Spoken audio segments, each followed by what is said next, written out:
नमस्कार। आज हम कुछ ऐसे स्रोतों पर बात कर रहे हैं जो अमेरिका और चीन के बीच के तनाव का एक बहुत अनोखा पहलू दिखाते हैं। जी।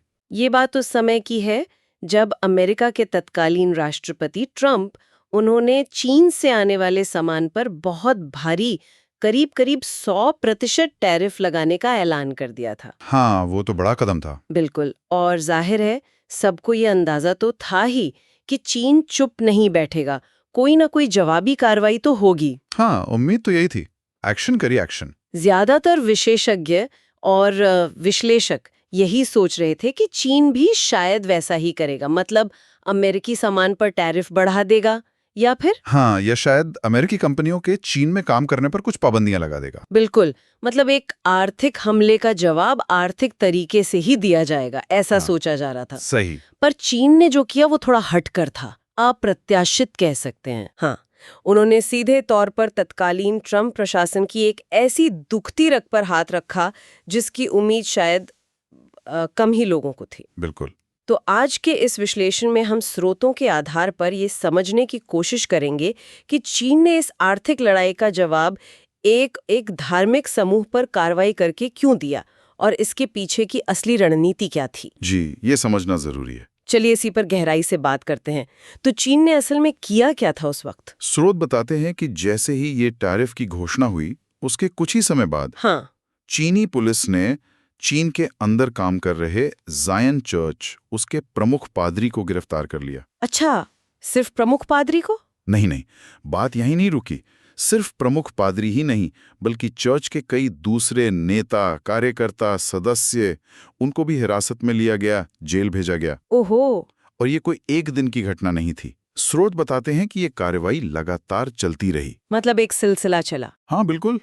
चीन के अलग अलग शहरों में जायन चर्च के जो दफ्तर थे, उनकी प्रार्थना सभाएं होती थीं, यहाँ तक कि उनके जो गुप्त ठिकाने थे, गुप्त ठिकाने भी? हाँ, उन पर भी छापे मारे गए। मतलब एक तरह से पूरे नेटवर्क पर शिकंजा कसने की कोशिश की गई। हाँ, और अगर पहली नजर में देखें तो शायद ये चीन में होने वाली किसी आम घटना जैसा लग सकता है ना? हाँ, लगता तो है। हम अक्सर सुनते हैं कि चीन में कभी अल्पसंख्यक समूहों पर, कभी उइगर मुसलमान, कभी तिब्बती बौद्ध। बिल्कुल।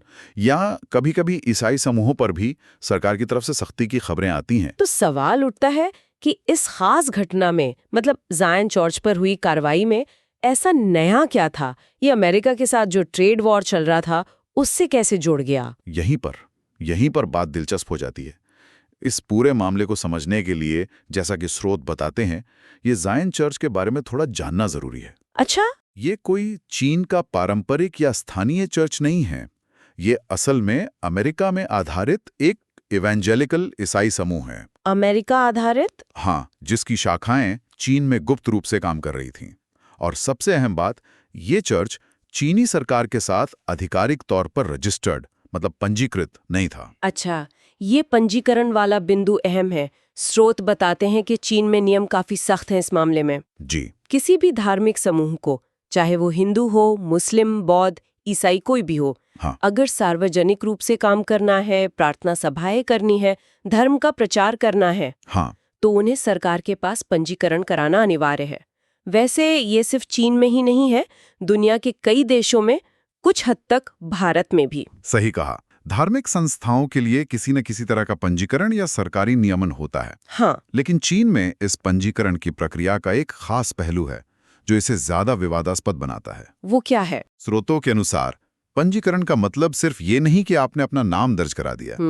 इसका मतलब है कि उस धार्मिक समूह की सभी महत्वपूर्ण सामग्री, जैसे उनके पवित्र ग्रंथ हैं, धार्मिक उपदेश हैं, भाषण हैं, दूसरे प्रकाशन हैं, हाँ। वो सब पहले सरकारी अधिकारियों को दिखाने होंगे। सरकार उन पर नजर रखती है, उनकी सेंसरशिप करती है। सेंसरशिप मतलब? और ये सेंसरशिप सिर्फ आपत्तिजनक बातें हटाने तक सीमित नहीं है।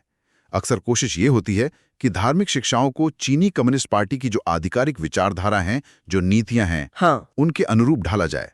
चाहे वो बाइबल हो, कुरान हो या गीता, कोशिश होती है कि उन हिस्सों को बदला जाए या उनकी ऐसी व्याख्या की जाए जो पार्टी लाइन से मेल खाती हो। अच्छा, ताकि वो लोगों तक पहुंचे तो सरकार के नजरिए से फिल्टर होकर। बिल्कुल ठीक समझे आप। तो इसका मतलब ये हुआ कि जो धार्मिक समूह अपने मूल ग्रंथों या शिक्षाओं में किसी तरह का बदलाव नहीं चाहते या सरकारी नियंत्रण से बचना चाहते हैं, हाँ, उनके पास एक ही रास्ता बचता है, पंजीकरण न कराओ और गुप्त रूप से मतलब अंडरग्राउंड होकर काम करो। बिल्कुल। और ज़ायन चर्च स्रोतों के मुताबिक चीन में सक्रिय ऐसे गैर पंजीकृत ईसाई समूहों में सबसे बड़ा और सबसे संगठित समूहों में से एक था। सबसे बड़ा? हाँ, गैर पंजीकृत समूहों में।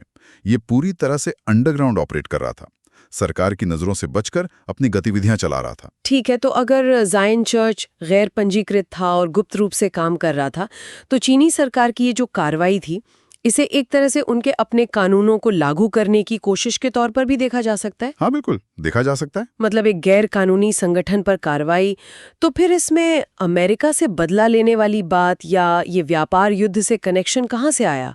ये तो एक अंदरूनी मामला ज्यादा लगता है।